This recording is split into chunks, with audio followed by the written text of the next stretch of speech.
for the hardest-hitting show in talk radio. The true progressive voice since 2012. This is Southpaws.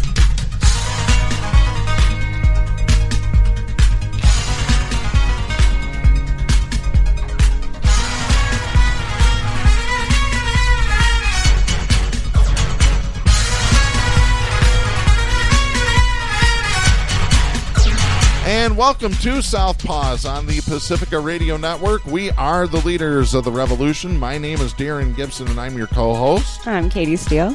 I'm Jack Prince. And we've got quite a few things to talk about today. The Derek Chauvin trial is over. Guilty, guilty, guilty. So we'll talk about that.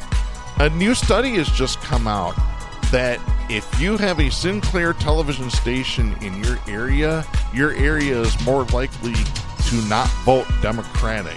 And it's a direct correlation. We'll talk about that in just a little bit here.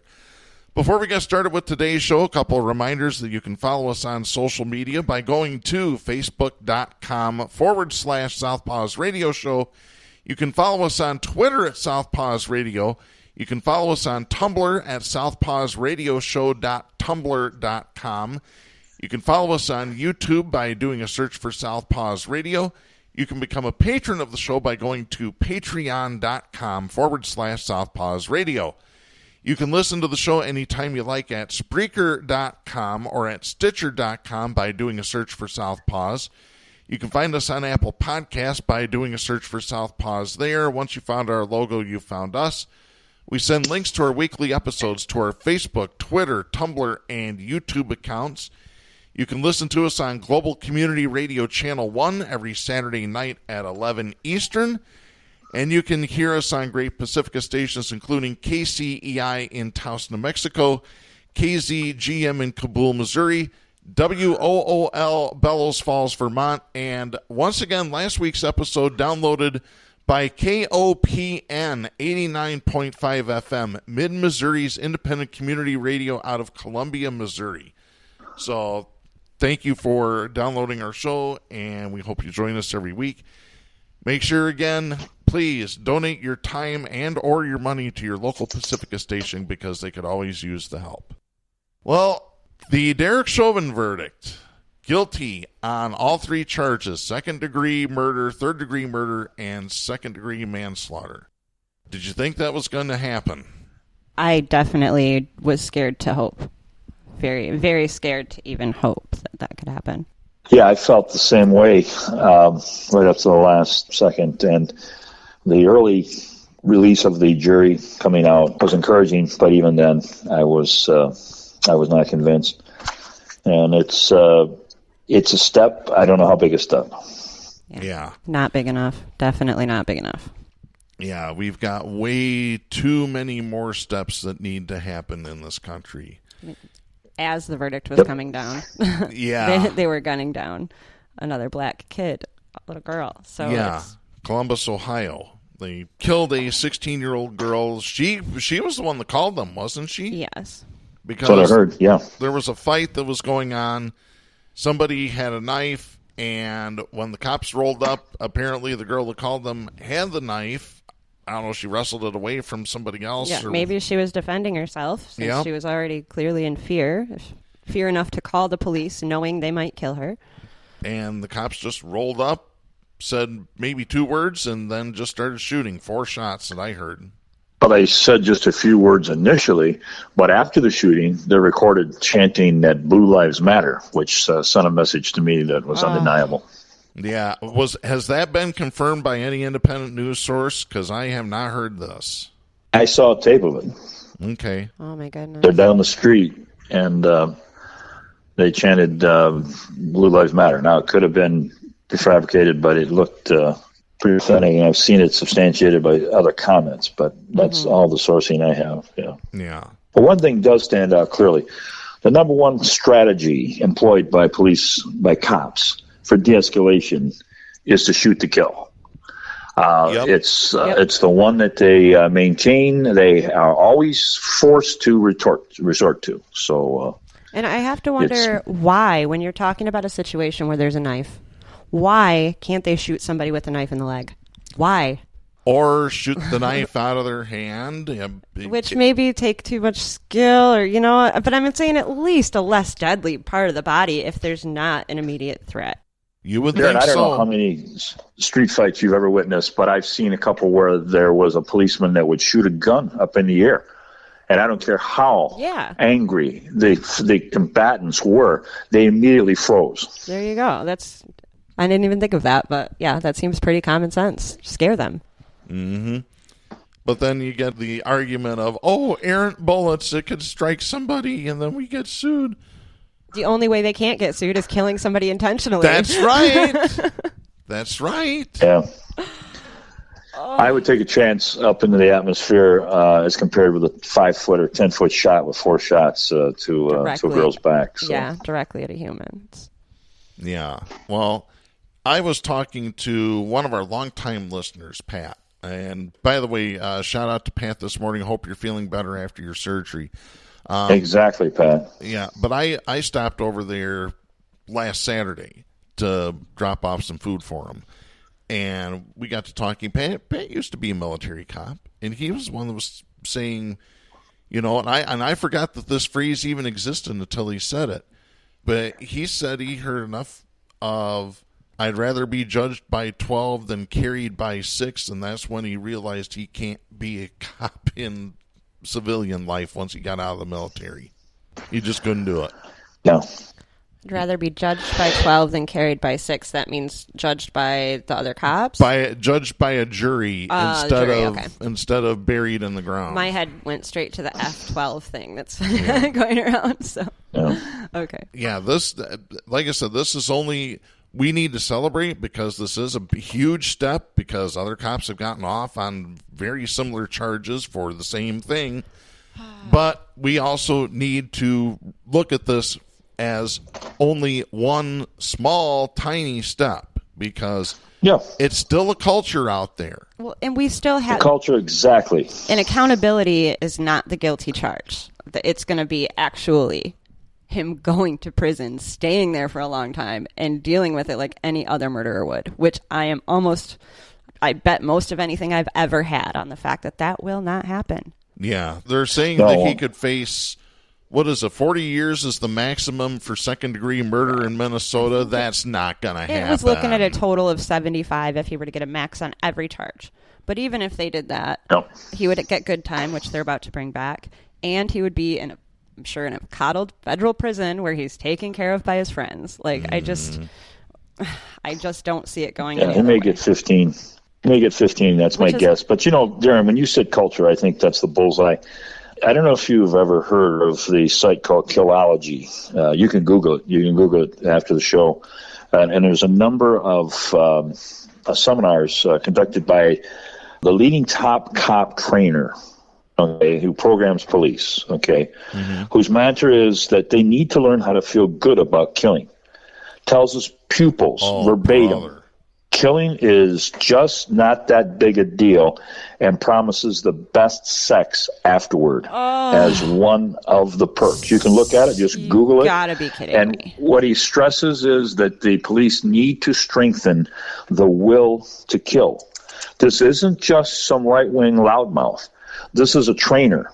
I urge you both to take a look at it. Wow. It's easy to get to, and I think that's indicative of the culture you alluded to, Darren. Actually, I'm just getting ready to pull it up here. This is Lieutenant Colonel Dave Grossman. Am I correct there? That's the guy. Yep. Yeah, we'll have to Grossman. look at this. That's a good name for him. Yeah, we'll have to take a look at that after the show. Appropriate. Very appropriate. Yeah, like I said, it doesn't help when on the time that the verdict is being read, right, just shortly before, we get another killing in Columbus, Ohio. We haven't even talked about Daunte yet in Brooklyn. What is it? Brooklyn Center, Minnesota? Brooklyn Center. Yeah. Because there's also a Brooklyn Park, and I get the two confused. So I want to ask you guys this. Did any of you see the alternate juror that NBC News interviewed on Thursday night? I did not. I did. Yeah. Very compelling. She said she was, quite frankly, pissed that she wasn't on the jury. Because she was going to vote to convict. Okay. Mm-hmm. And they asked her, would you have liked to have heard Derek Chauvin take the stand? She said, no, it would not have helped him. Oh. She said the compelling witness was the medical examiner that said it was asphyxiation that killed George Floyd, not any other underlying medical issue.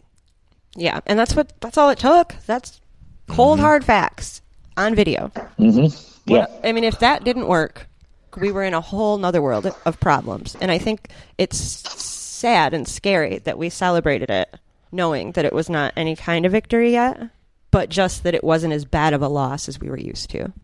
Mm-hmm. Yeah. But that's where we're at. We've been conditioned at this point to take what we can get, and that's scary.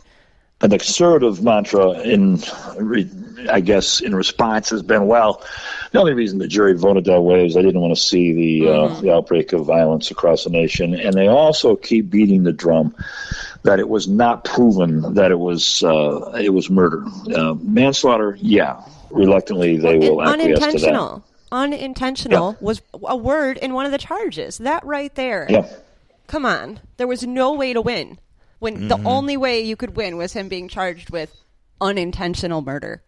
That was absolutely intentional. We saw it in his eyes. And that was the second degree charge where they used unintentional. Right. And that witness you mentioned, Darren, she alluded to the fact that Chauvin's facial expression, relaxed air while on top of the neck of Floyd, his hands in his pockets, it spoke loud and clear. He I'm looked murdering like a him. robot. Exactly. He looked like a robot. He definitely went through that killology class, is how it looked. Like lack of a soul. Yeah. Well, heck, I think they all go through that killology class, or at least the trainers have. Mm-hmm. Because they're all trained to do the same thing. Yep.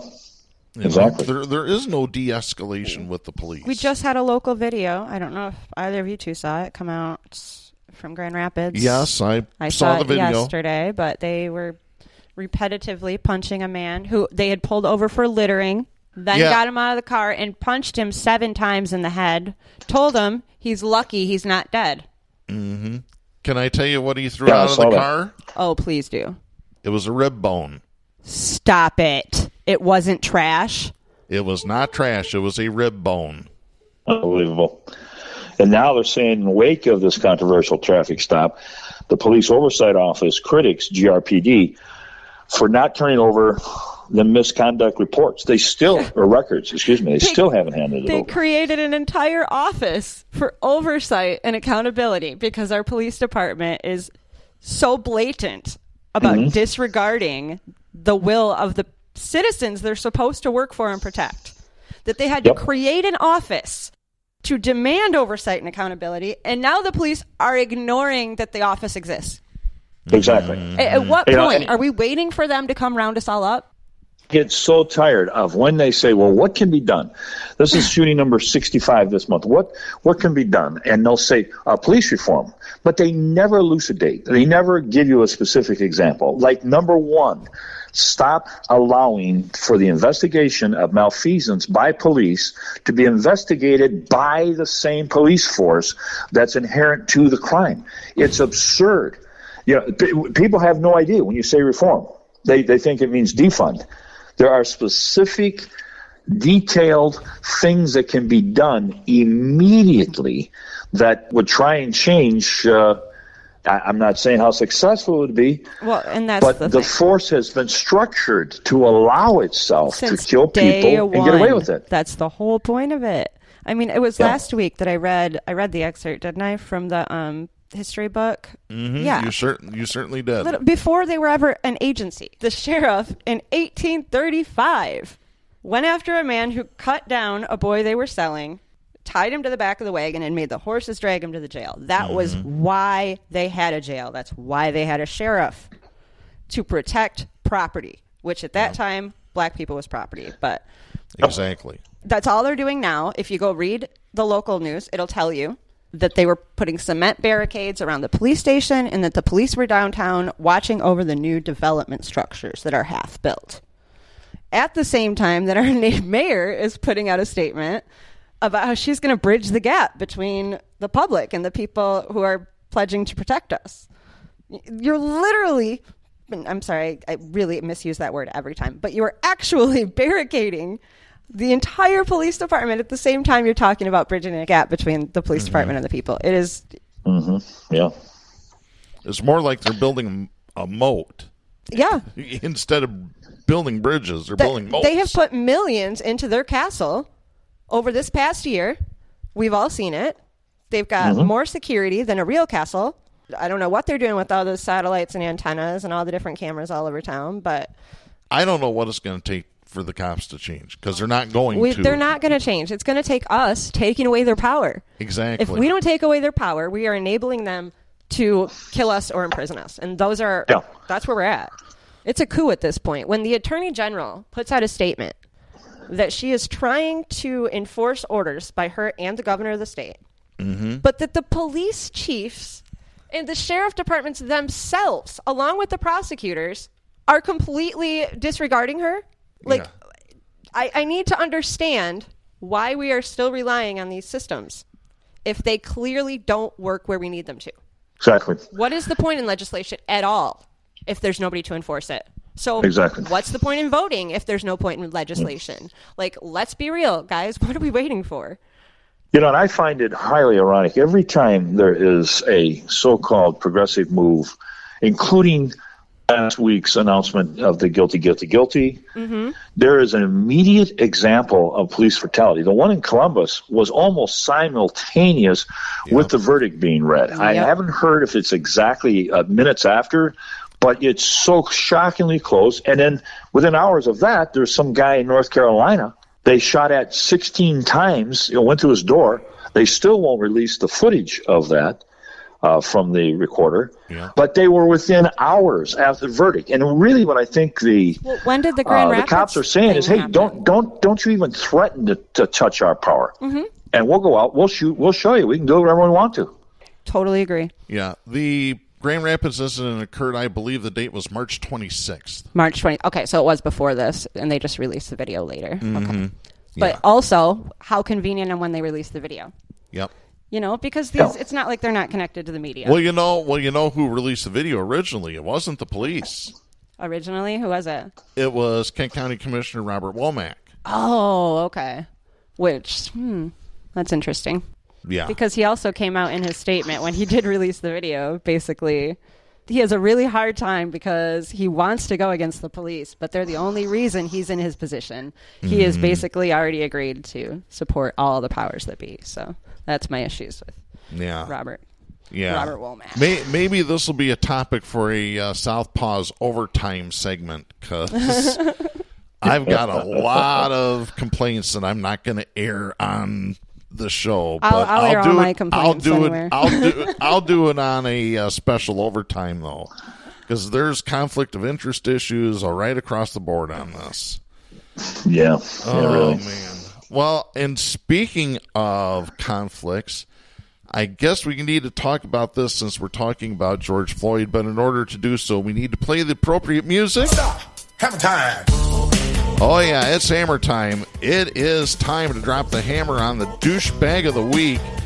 And a repeat winner, Tucker Carlson, Fox Propaganda Channel talking head. Apparently, he wasn't too happy about the Derek Chauvin verdict. Yeah, he was not very happy about that. And we actually have some video of this. It's amazing stuff here. He just goes completely off of the deep end.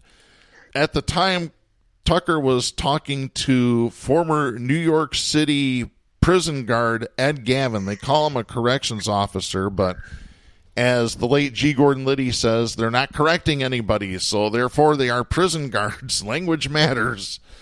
Well, here's the audio of the confrontation between Tucker Carlson and his guest, Ed Gavin. I just think that it was excessive and it shouldn't happen. And what I'd like to say, the guy who did it looks like he's going to spend the rest of his life in prison. So I'm kind of more worried about the rest of the country, which, thanks to police inaction, in case you haven't noticed, is like boarded up. So that's more my concern. But I appreciate you coming on, Ed Gavin. Thank you. Nope, done. Thank you. Wow.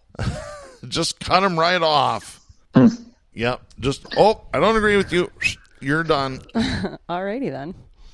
Yeah. I'm amazed. I know how much you care for Ted Nugent. I thought he might be in the running. Oh God, I'm sick of talking about Ted Nugent. I can't stand him. Well, he's sick now too. That's the amazing thing. Yeah. After appearing at a anti-masker rally just 2 weeks later, he's stricken down by the egalitarian force called COVID-19. Mm-hmm. Yeah, which he calls the China virus, and he's just I've said enough about Ted Nugent. Trash. Who was douchebag of the week winner last week, I believe, after he started in, I got COVID, I feel sick as a dog, I had to crawl out of bed. Yeah, ain't that Nancy just tough Pelosi for you? had to have some honorable mention, didn't she, for thanking George Floyd for sacrificing his life? Oh, I did not see that. I am. Okay, yeah, we need to discuss this because I can. Let's finish the segment first. So for Tucker Carlson, congratulations. We have this message for you. Don't be a douchebag. That's right. You need to stop being a douchebag. The word I would love to call Tucker I can't use on FCC airwaves, but it rhymes with Doc Tucker. One of Carlin's 7 dirty words. Oh, yeah. God. Mother Tucker. Yeah, mother something. Anyway. Yeah, I've heard about the Nancy Pelosi thing, but I didn't see the video of this. But what the hell? I don't understand how it made it past her handlers. Like, I don't understand how nobody was like, wait a minute, this probably shouldn't. We should probably be. Wait, nobody? Everybody reading that was like, this is great. This sounds good. You think maybe she went off script? No. No, I don't think she's capable of remembering anything like that, like at this point. No. She'd been better going off. Yeah. Yeah, this is... I don't get it, unless it's on purpose. Yeah. It probably was. It's disgusting is what it is. Yeah. Oh, boy. But look at Biden. I mean, I can't even just leave this at Nancy because I had to go and watch this. I don't watch TV ever.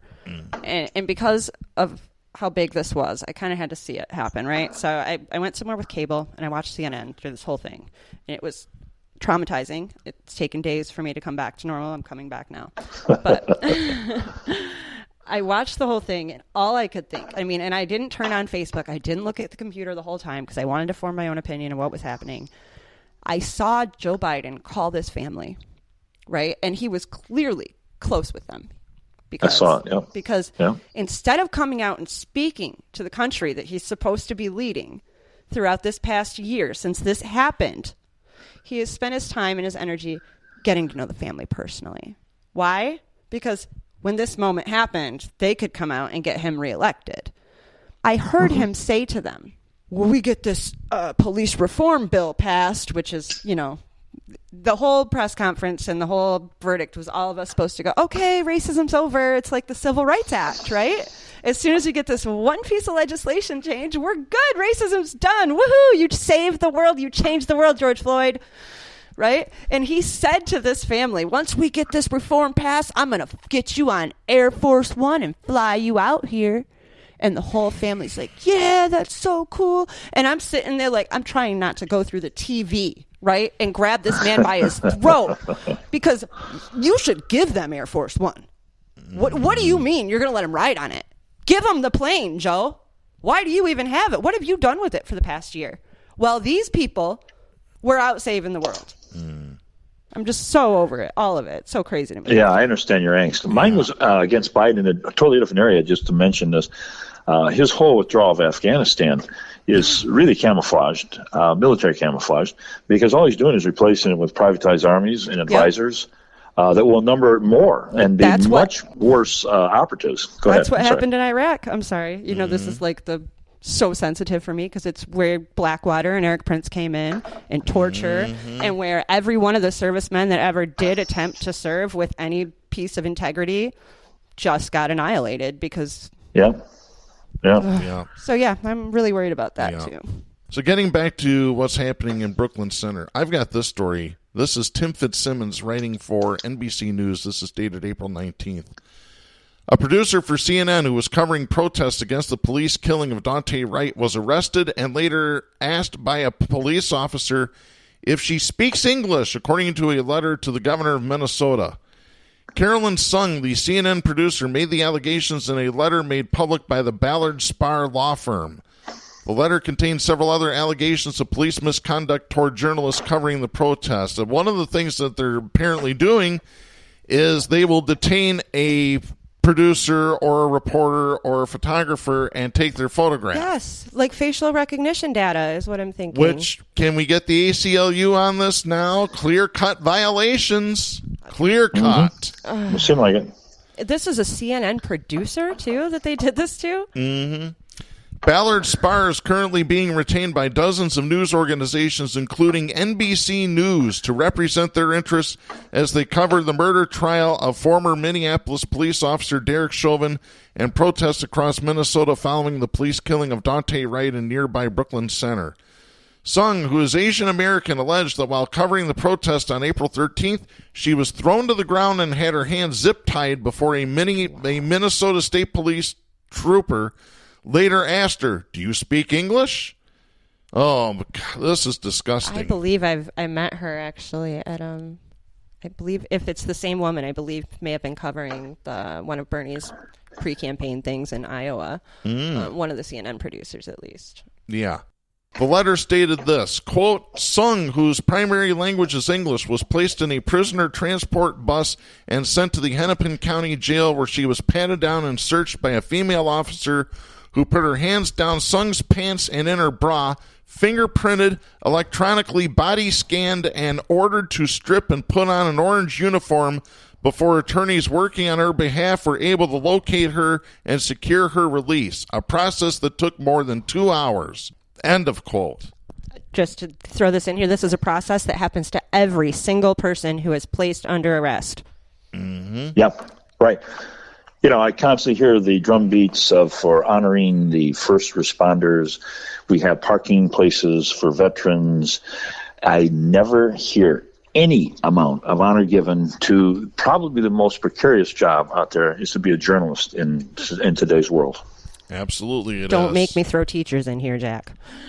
Yeah, I can testify to that. Those two professions are the most under-recognized. Yeah. It's really sick. Exactly. Yeah. Lisa Walker said, quote, the purpose of the letter was to make state officials aware of the many instances of misconduct and to work toward a solution, end of quote. Here's the solution. Read the First Amendment. Congress shall make no law abridging the freedom of the press. That is in black and white, period, end of story. These people haven't read the Declaration of Independence, Darren. Yeah. But it's in the Constitution, for Christ's sakes. Walker also wrote, quote, the First Amendment is clear. Journalists have a robust right of access to gather and report the news without fear or intrusion of interference by law enforcement, end of quote. Yep. Yeah. The media is the only thing mentioned in the entire Constitution. I'll say it right here. I've said this for years, and I'll say it right here again. Every news organization needs to file at least a 9-figure lawsuit, $100 million plus, against these, I'll say it, these fucking pigs. Sue them. Sue them into bankruptcy. I don't care anymore. When you start bankrupting these cities, people will start getting pissed off enough to say, we've had enough. We're going to stand up and we're done with this. Get them under control. If you can't get them under control, fire their asses. So here's my problem with this solution. The state don't own any of it anymore. We don't own the ammunition. We don't own the guns. We don't own the nukes. We don't own the tanks. Then we need to own them again. Okay, but what? Period. Okay, but look who owns them. How are we going to get them back from them? What are we really going to do here? That is where we're at. I know. We can do all of those things, and we're still screwed. Well, like we're screwed as long as we sit back on the sidelines Bingo. and don't do a goddamn thing. Bingo. Yep. And we cannot rely on the systems of government or legislature, which are not working. There's nobody enforcing part of the problem. Yeah. They're in the same stew. They're upholding all of it, right? Yeah. Yeah, there were people. Oppressing is a better word, though. Yeah, it really is. Yeah. They used to believe that the oil to democracy and the engine of democracy was the media. Somehow that's completely evaporated. It's because the rich and powerful own the media. Like Carlin said, they own all the important businesses. They own all the big media so that they control all the information you get to hear. All the industry, everything. And that's it. When 3 people own everything, there's nothing good left, it seems like. They've just sucked it all out and kept it for themselves.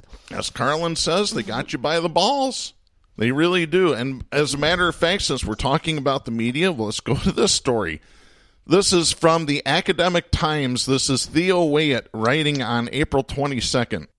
Living in an area with a television news station owned by Sinclair Broadcast Group, the U.S.'s second largest local TV company, makes viewers less likely to vote for Democratic presidential candidates and lowers their approval of Democratic presidents, according to new research. The paper, published April 14th in Political Communication, adds to researchers' understanding of how the insertion of partisan national political coverage into local TV news broadcasts can influence viewers. Author Matthew Lewandowski, a professor of political science and economics at the University of Pennsylvania, who has written extensively about partisan media, said, quote, "When Sinclair buys a station, they substitute local news for national news and unbiased coverage for more pro-Republican coverage." End of quote. Based on TV station ownership and viewership data from 2008 to 2018, as well as opinion data from Gallup and Cooperative Congressional Election Study, Lewandowski found that Sinclair purchasing a station in a given market was associated with a reduction of then-President Barack Obama's approval rating in that market by about 1%. That means that Sinclair convinced about 6% of viewers to disapprove of Obama, Lewandowski concluded. Lewandowski's paper is the latest to focus on Sinclair in particular, as the company's influence has grown in recent years. Sinclair has purchased dozens of local television stations over the past decade and now owns 193 stations that reach roughly 40% of Americans. In addition to airing locally produced news content, Sinclair requires its stations to air must-run segments that feature right-wing commentators such as Sebastian Gorka and Boris Epstein. In 2018, the company required local anchors across the country to read an identical script criticizing the troubling trend of irresponsible one-sided news stories plaguing our country. Jack, we covered that when that first came out, didn't we? Yep. Yes, we did. Have either of you, curiously, I'm just wondering if either of you know much about how China never necessarily had a freedom of press, right? Or did they? And did it erode? Does anybody know? I need to research this more myself, but I'm just wondering. What was the question? I'm wondering how China ended up with a state media. Dictatorship. Right, but was before that, was there freedom of press? Was there... I guess I haven't studied it, so I just wondered if you guys knew offhand. I'm wondering what the story was to how they ended up here, because I feel like we're almost there, and I'm just wondering the similarities. Yeah, how did Iran end up with state media? Right. Russia. Same, yeah. And then same question from me is... North Korea. Does it look similar to this? Much like when I read through stories about World War II and the Holocaust, I feel so many, similar things happening, and that I just wonder if that's kind of the same thing with the press right now. Yeah, I don't think there's a authoritarian regime that's instilled state media that didn't do it from an atmosphere of somewhat freedom for press. Yeah. So, there's got to be similarities, and I think I'm going to look into that, and maybe we can talk about it more next time. Mm-hmm.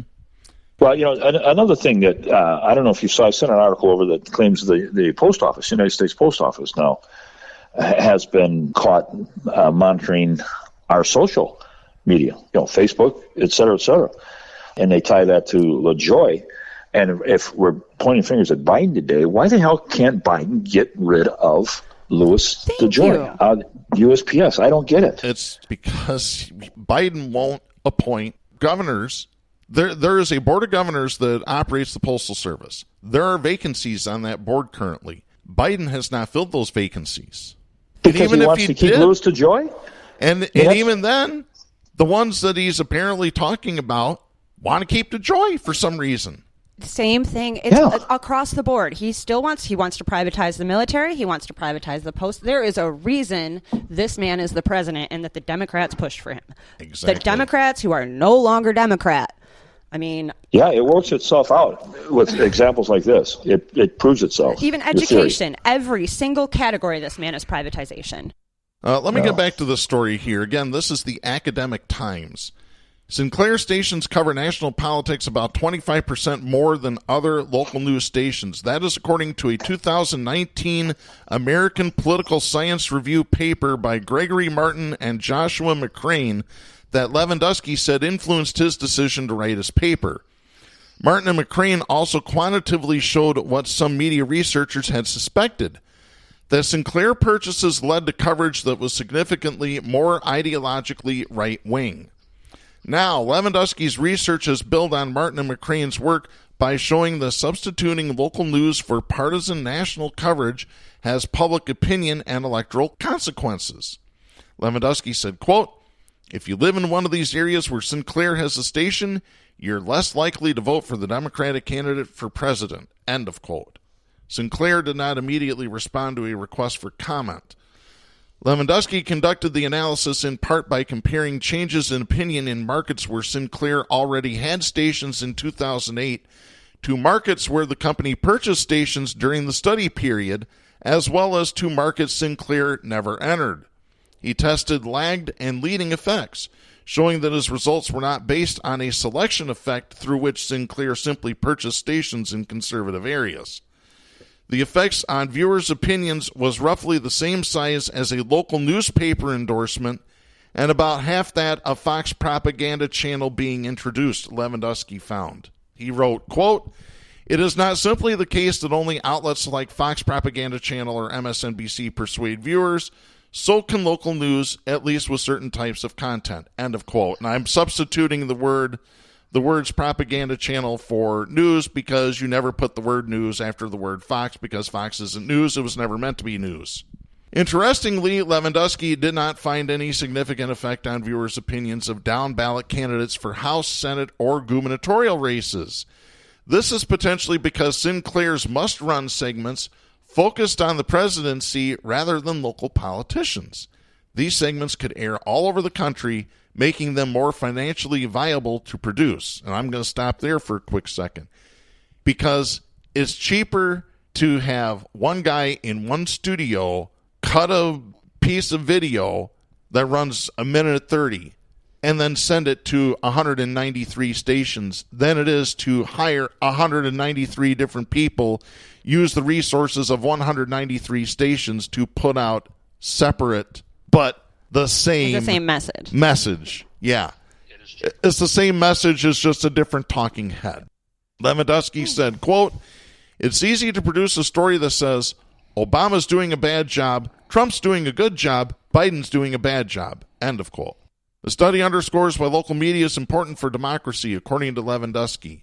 He said, quote, "Local news content is really important because local TV and local newspapers are really some of the only sources people have for getting information about politics in their community, in their state, in their congressional district.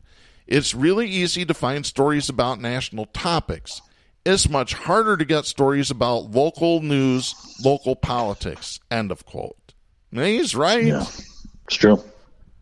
Yeah, but I think that this is something we should have talked about 50 years ago when there were two different sides and it's not just one. I think people saw this coming, and that's why there's Democrats on the Republican side and Republicans on the Democratic side, and you know.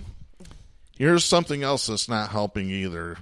From 2008 to 2019, employment at U.S. newspapers fell from 71,000 to 35,000. That's according to Pew Research. We knew that. This decline is further accelerated during the coronavirus pandemic. Why? Because the owners of the media don't want to pay to have reporters. It's because they're consolidating our media, and they're speeding it up during the virus. Yeah. It's not just codifying. You're not just seeing it in media consolidation. You're seeing it in bank consolidations. You're seeing it when you try to go to a public meeting and they're telling you, well, we've had this project going for 2 years, but the coronavirus made it difficult to discuss with the community. So we've already done all of this, and now it's passed, and now you just have to deal with it. Yeah. Lewandowski said, quote, without local information in the information ecosystem, voters don't really have what they need to hold politicians and political actors accountable, end of quote. Bingo. So really, this whole system is not a system. It is only working against us and wasting our time and energy. Yeah, it's not a functional system. Not at all. Yeah, the media stuff, that's something I always hammer on this show. It's very important. And just even a few months ago, I made mention of how fewer radio jobs there are now. There are less people working in radio than ever before. Yeah. Mm-hmm. Katy? Those teachers teaching in media, they're both drying up. Mm-hmm. And Katy? In the teaching field, they want codified programs that corporations make and sell, use public money to purchase, that are the headwaters for lesson plans. Mm-hmm. They even have a robot now that teaches. Oh, brother. Yep. They'll be able to just produce videos and teach all the kids from specific videos, I bet. Yeah.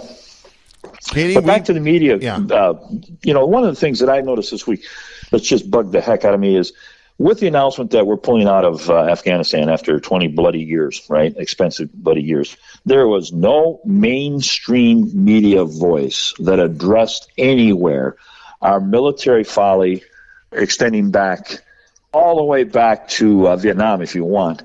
But one failed venture after another in regards to life, in regards to destroying other cultures, but not in regards to paying contractors, military contractors. Yep. And to gathering the resources.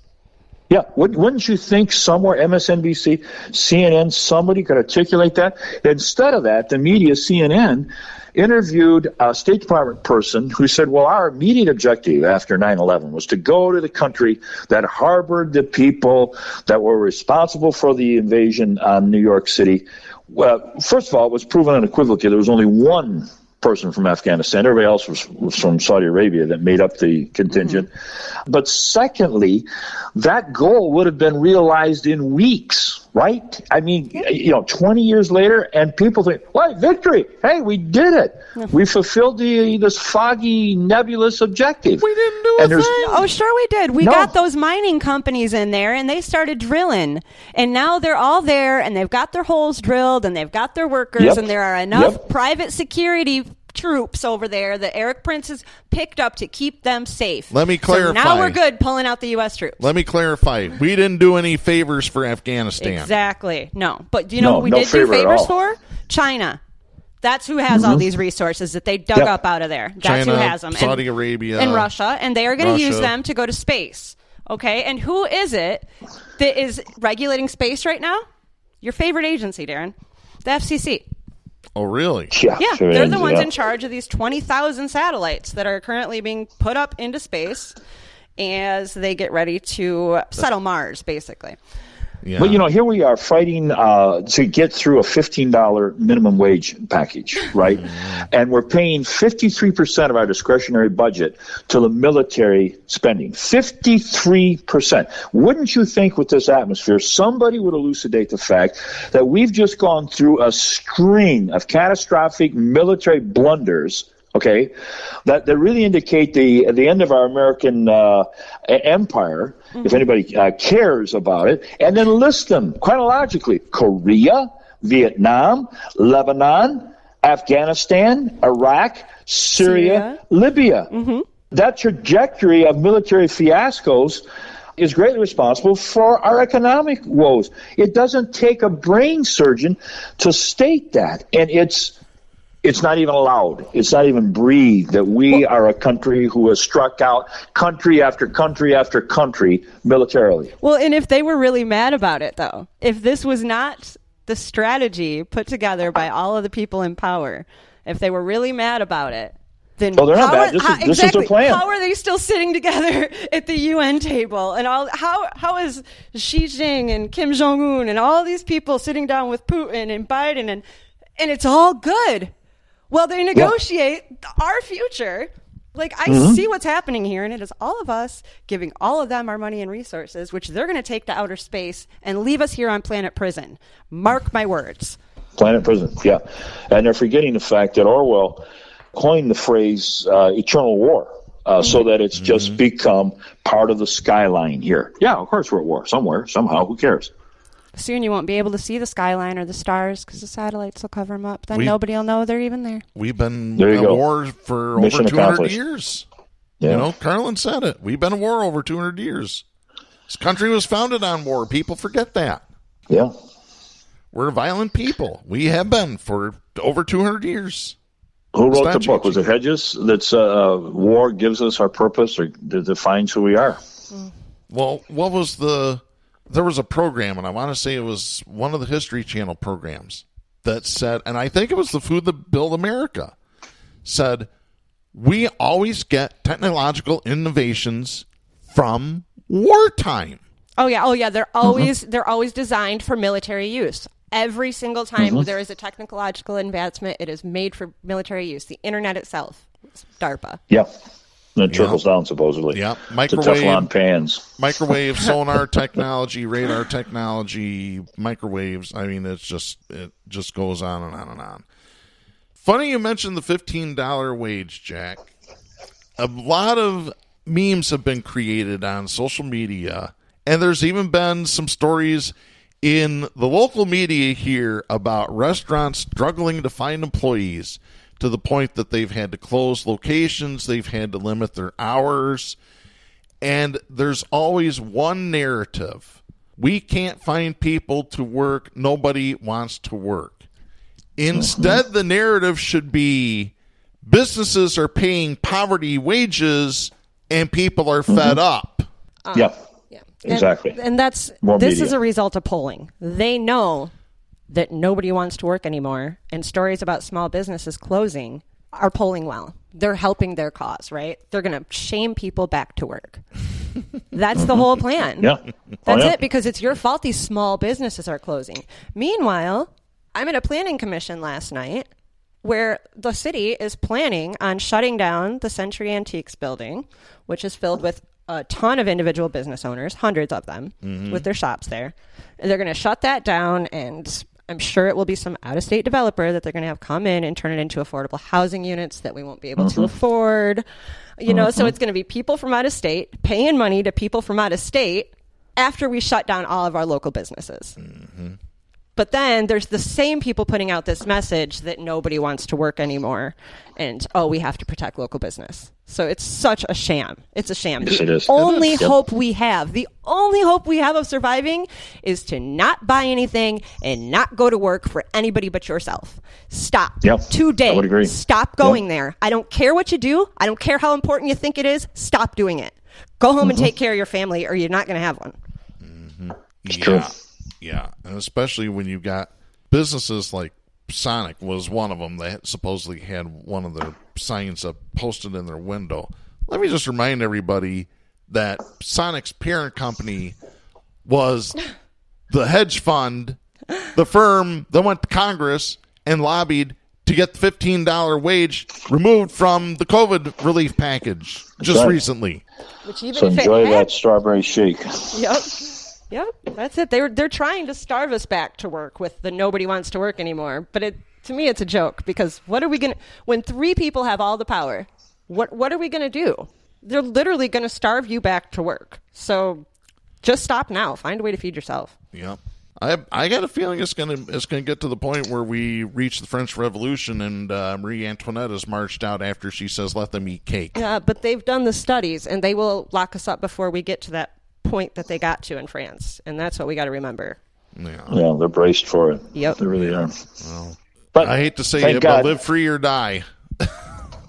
Margie Green's initiative to put the Anglo-Saxon caucus together to protect the nation which has a border where Anglo-Saxon political traditions are preserved. So we just missed that. I mean, it was close. They got to have a planet for her. Can't we get her there? There's so many. I hate to use the phrase useless as an ashtray on a motorcycle, but when I think of Marjorie Taylor Greene, right there you go. Yeah. And my dad's favorite one, useless as tits on a bore. Yeah. Took me a while to figure out what that meant, but... I had a really politically incorrect one that I'm just going to sit on, but... Oh, boy.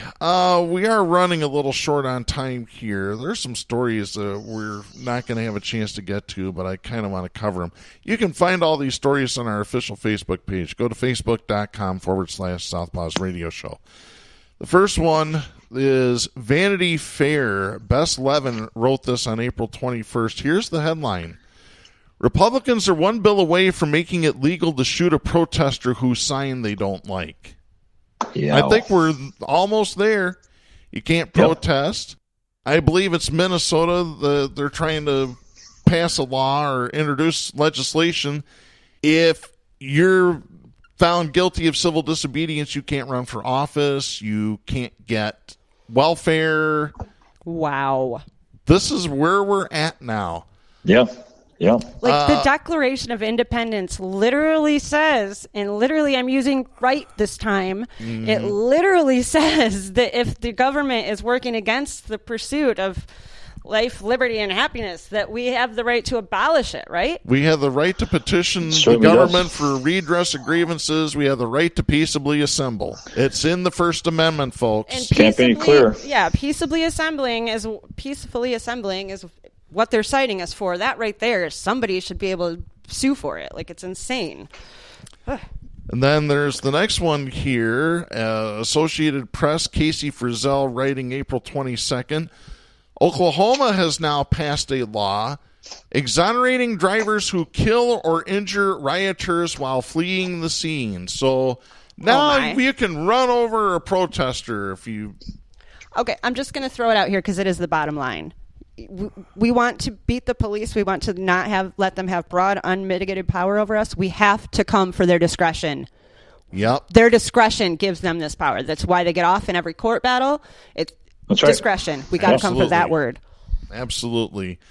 A little bit of the car has become a real weapon for conservatives. The Iowa woman ran over a 12-year-old black boy and a 13-year-old Mexican girl, just arrested. Yeah. And if she was in Oklahoma, she probably could have got off. She may get off anyway. Charlottesville, Virginia. In Michigan, the cops do it. Mm-hmm. Grand Rapids. Yes, they do. Yeah.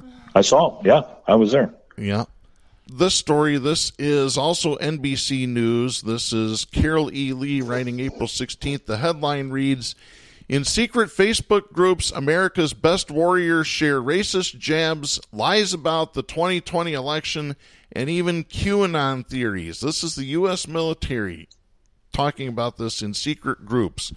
That's scary. NBC has reviewed these forums for current and former Rangers, Green Berets, and other elite warriors, as they call them. Yeah. Elite warriors, yeah. I think we called that months ago. Yeah. Let's see. We have this from Bridge Magazine out of Michigan. Toyota resumes giving to Michigan Republicans who voted to overturn the election. This was after Toyota promised they weren't going to do that anymore. I do have a good headline. This is leftvoice.org. Go ahead. Is Toyota an American company? They're a Japanese company, but they have a lot of plants in across the country. Yeah, they have American Toyota. Yeah. Yeah. Interesting. Yeah. Okay. Yeah. We have this from leftvoice.org. This is dated April 15th. Some good news. Union members expel the National Guard from the St. Paul, Minnesota Labor Center. Oh, yes, I did read that one. Told them to get out, and they had to leave. I want to know who told them they could come in the first place. Apparently somebody that had keys to the building just made their own decision, and that was not cool. Yeah, that's interesting. I don't. Yeah. And the one thing I wanted to end the show on, we had a death of somebody in the media that I've talked to in the past. Katy, I know you've talked to him. Jack, I don't know if you've had any interaction with him. But former Wood TV reporter Barton Dieters, who was also a reporter for the Grand Rapids Press for a number of years, he was diagnosed with West Nile virus 7 months ago. Fought valiantly against it. We've talked about it on this show before. Yeah. Barton Dieters passed away on Friday the 16th. Too bad. April 16th. I mean, that is terrible. Yep. Yeah, big loss for the local media who do not have enough investigative reporters that are willing to do the stories that are hard to get published here. Yeah, and I have only had one interaction with Barton Dieters, and that was in March of 2020 at Calder Plaza at the Bernie Sanders political rally. I was in the media section covering for Pacifica Radio, and I happened to see Barton walking along with his family. I say, Bart, come here. Called him over and talked to him for a few minutes and asked him why he wasn't covering this. He was already here, and he said, well, we got the new guy over there, John Dommel, who'd just been hired by Wood TV at the time. Oh, wow. Yeah, have you met the new guy yet? I said, no, I haven't. I might go introduce myself later, but it was a great time talking to Barton just for the 5 or 10 minutes that I did. That was probably around the same time. I had been exchanging with him on Facebook a little bit just about local stuff, and I believe I sent him a message with some information regarding a possible story. I'm thinking it was around the time he found out he was sick, but and he didn't get back to me on that, and he ended up getting very sick pretty quickly, so I believe that's why. But I was really disappointed I didn't get to know him better because he was a force in the media. So rest in peace, Barton. Yes. There's a great story. I really need to find the video of this, but when the Grand Rapids Press fired him, it was the second time they fired him. Apparently, he was given a backpack. This is on my Facebook page, actually. It was one of his, it was like an obituary written by a friend. He set it on fire after the press fired him. He blew it up with firecrackers. Oh, he did? And did a slow motion video. He had the whole family out watching, the kids and everything. I need to see the video. That's beautiful. That's great. I need to see the video of that. And there's not a public service for Barton will be held at a later date. I intend on going. But it's not enough of them. No. Henry Herb. Leaders, I mean. Yeah, Henry's pretty much retired at this point. Henry was with the station for 50 years. And Henry, one of my fill-in instructors at Grand Valley when I was learning about the journalism business. I worked with Henry to uncover a whole plot. There was a car dealership that wasn't paying off if you trade a car in. And he put a hot wire on me and went into the dealership on the Beltline. It was Henry Herb. Never forget it. Wow, and I knew his name from Facebook. I did not realize he was an accomplished journalist. Yeah. So, rest in peace, Barton. We're going to miss you dearly here. And that's going to wrap things up for this week. We'll be back next week. I'm Darren Gibson. I'm Katy Steele. I'm Jack Prince. For Kristen Cook, please support independent media and the First Amendment. The stations that carry Southpaws do not necessarily share the opinions expressed on the show. Southpaws is protected by the First Amendment to the U.S. Constitution and is copyrighted by Big D Entertainment. All rights reserved.